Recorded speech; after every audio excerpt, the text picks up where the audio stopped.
Hi guys, this is Namkraft. What's going on? Welcome to the Sister Starcraft English commentary. We'll continue on with the ASL journey. This is going to be the final group in the round of 24, Group F. And actually, in terms of skill level, I think this group is the toughest to call. I think this is my personal favorite group of death, and I shall explain to you why in just a second. But first off, let me just quickly introduce the participants. We're going to be having Hero versus BTS, a ZvZ. And then we're going to be having a TVT after that, a Royal versus Barracks. And then we eventually might have ZVT for the remainder of the games here. We will not have a Protoss player at all. So let's get right off the bat. The map is going to be Dominator with BTS located at the 11 o'clock position. And Hero is going to be located down here at the 7 o'clock position.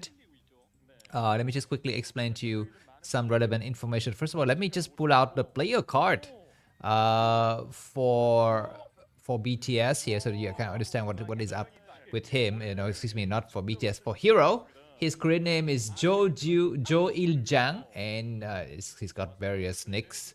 He is born in 1990.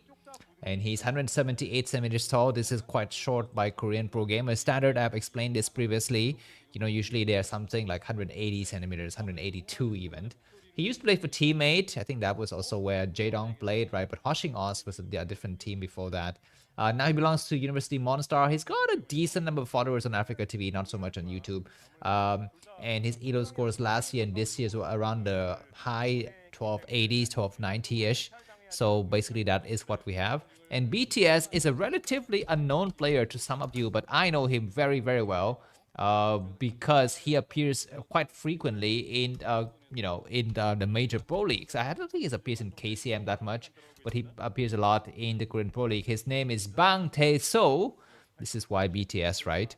And he is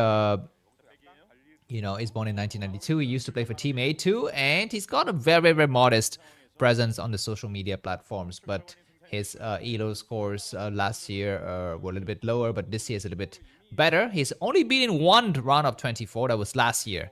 He was the winner of the ACS tournament, which gave him a fast track ticket into the round of 24. But this time around, because he already qualified once, he would not have a chance to be participating in ACS, and this is why we had Saber playing in the ACS tournament instead. But anyways, we're gonna be having some nice mind games in between these two players. BTS is the one who's got the vision advantage, so he's gonna send some of his Zerglings around. He's gonna try to force Hero to go down the ramp, and then he's got a counter attack. But I think Hero's got it covered. If you look at the minimap, Heroes already have some units kind of waiting here, and it's gonna be 4 Zerglings against 6. But there's gonna be 6 Zerglings to approach now. So now Hero would try to snipe some of the enemy Zerglings, and he's actually wasting his time with the drones. He need to not be wasting his time with the drones. Looks like the angle is a lot better for Hero here, and Hero's gonna be able to push back his enemy. And the Zerglings on the side of the map now has speed. He's gonna be able to snipe the first drone. 2 drones down. This is huge. This is quite serious damage. Another drone down. So now BTS is down 3 drones. But now both players have got Zerling with speed, but BTS will need to kind of get some drone damage done. He's able to kill some Zerlings, so he's got about 12 Zerlings. And Hero has got possibly about 6 or 7 Zerlings. I'm not so sure about the tech speed. I think Hero might be a little bit faster, but look at how few drones. Very few drones BTS has got in that engagement. This is why Hero is putting down the Sunken, because he's ahead. He just needs to make sure that he's going to be able to cover all of his sides here. BTS will try to bust the front, but looks like he's not able to get anything done. And looks like Hero's got just enough to cover. So this game, unless we have some surprising results coming up, is going to be won by Hero. And we're going to move on to the next set. Because look at how late. How late is the Spire? Very late. Okay, maybe it's not late. Let me just quickly check what is Hero's Spire timing. We will need to see it right now. But the fact that the current commentator is not showing us to us means that maybe it's not yet up. I'm not so sure. There it is. There it is, and we're actually seeing the drone count also. 8 drones for Hero and 5 drones for BTS. So I guess BTS is going to be just sucking it right now. Unless he has some other plans. His economy will be a little bit worse. As you can see, the minerals are coming up very fast. Very, very fast. For Hero, and this would force BTS to make more Scourges than he really needs here. Some nice attack, and losing yet another Zerling. Need to actually find those weak Zerling. He's not able to get them down. He's actually able to attack here. He did not get anything done. Now he's able to penetrate with only 1 Zerling kill. He comes on around with more Zerlings.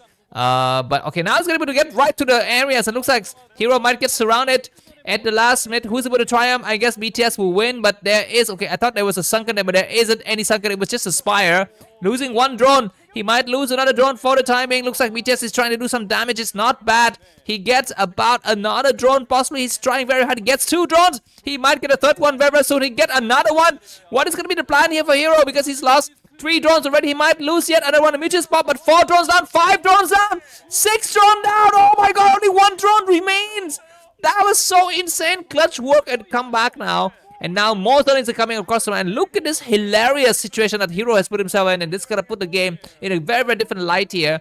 But there's going to be a drone just going to be going for gas. And there's going to be only one way to win this for Hero. You need to send all of his mutas towards the enemy's base. Or maybe leave one mutas at home. There's a Zergling. Not bad. He had a Zerglings, saved up somewhere. And now the drones we need to attack. We're going to be having the drones trying to attack, and there's going to be some Scourges. He will need to cover every single area here. Looks like there's going to be some nice attack. The Mutuals are hiding back. There could still be a chance for Zerling counter-attack. We see another drone has been sniped. And actually, BTS has got some hidden Zerlings in the middle of the map. You need to take a look at these areas. He will need to send it up, but not right now. He need to wait for the possible moment. He cannot waste his forces needlessly. And that drone is so damaged. That Zerling is insanely damaged. Look at this economy game between these 2 players. One player has got 3 drones. The other one's got 1 drone. And that Zerling is doing some huge micro, but that Zerling is gone now. And on this other map, we're going to be having more Zerglings. I think BTS should send some of the Zerglings back to kind of defend correctly as well. Both the players are going to be, attacking nicely, but massive Scourges coming forward here. He needs to land some 6 shots. As for Hero, he has got 4 mutas. 4 mutas is not, and there's going to be a slight base rate, possibly when in base rate situation. I think the Zergs is winning this. The Scourge is going to try to come in here, and it's not sufficient. The Scourge is going to get sniped, but there's going to be some nice landing shot here. Looks like a lot of the units going to destroy. The drones are destroyed now. The Scourge is going to try to finish the game. This game is freaking goddamn insane. On this other map, what is happening inside of BTS main base? There's a Zerling attacking. It looks like BTS will need to micro hard. He cannot micro. He's going to send all of his drones away now. And I guess he would try to chase it. And it looks like what's happening. These Scourges are trying to come forward. These mutualists are very damaged, but not yet fully destroyed. They can still come back for more shots. And the Scourges, we need to not go together. They need to split themselves up. And nice, he's going to try to come. We need to get surround from a lot of different angles. It looks like the Scourges have not found the right angles. And Hero's going to try to micro it hard. Only 2 mutualists remained here. What about the Zerlings? It's going to be the moment now for BTS to send all of the Zerlings to the front to attack his enemy main base. He's got more Zerlings, and it's going to race to elimination tier, I believe. Inside of Hero's main base, I think the Zerlings are going at it. We want to take a look at that. But what is that? The triple camera angle that we show in the briefing gives. I want to see what's happening inside of Hero's and BTS main base. There it is. No more forces coming out, but looks like there's a chance for... okay, looks like the Scourges have found and only 1 mutualist remain. I guess BTS is the one who wins here. And looks like every single unit's getting destroyed. Hero is GG. This game gets a 2-star from me because it was freaking insane. Thanks for watching. And buy me coffee. The link to that is going to be in the description. Bye-bye.